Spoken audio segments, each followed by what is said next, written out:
ನಾನು ನೋಡ್ರಿ ನನ್ನ ಟಿಕೆಟ್ಗೆ ಯಾರು ವಿರುದ್ಧಿಲ್ಲ. ಆ ಸಮುದಾಯದ ಕೆಲವೊಬ್ಬರು ಮಾತ್ರ, ಅವು ಎಲ್ಲರೂ ಅಲ್ಲ.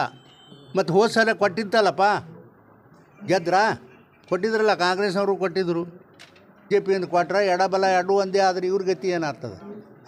ಅವ್ರಿಗೆ ಅರ್ಥ ಆಗೋದಿಲ್ಲ ರೀ, ಬಿಡ್ರಿ ಸುಮ್ಮನೆ ಅದಕ್ಕೆ ತೆರಿ ಕೆಡಿಸ್ಕೋತೀರಿ. ಬಲ ಎಡ ಒಂದಾದ್ರೆ ಗೆತ್ತಾರ.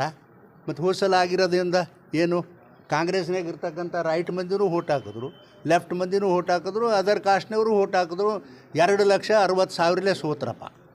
ಮತ್ತು ಈಗೂ ಕೊಟ್ರೆ ಅಟ್ಟೆ ಆಗ್ತದ. 50 ವರ್ಷ ಆಯಿತು ರಾಜಕಾರಣ ಮಾಡೀನಿ ಈ ಜಿಲ್ಲೆನಾಗ. ನಾನು ಒಂದು ಅಪವಾದ ಅದ ನನ್ನ ಮೇಲೆ, ಅಥವಾ ಯಾವ ಲಿಂಗಾಯತರೇ ನಮ್ಮ ಮೇಲೆ ಕೇಸ್ ಮಾಡ್ಯಾರ ಅಂತ ಹೇಳ್ಯಾರ. PCR ಅಂತನ ಶಕ್ತಿ ನಮ್ಮ ಹತ್ರ ಅದ, ದಲಿತರ ಹತ್ರ. ನಾವು ಅದನ್ನೇನು ಉಪಯೋಗ ಮಾಡ್ಕೊಂಡೇವ? ಎದ್ದು ಮಾಡಿಲ್ಲ. ಯಾವ ಒಂದು ಕಮ್ಯುನಿಟಿಗೂ ಅನ್ಯಾಯ ಮಾಡಿಲ್ಲ. ನಾವು ಇವ್ರಿಗೂ ಅನ್ಯಾಯ ಮಾಡಿದ. ನಾವೇನು ಟಿಕೆಟ್ ಕೊಡಬೇಡ್ರಿ ಬಾಬು ನಾಯ್ಕ ಹೋಗಿ ಹೇಳಿದ್ನ ನಾನು.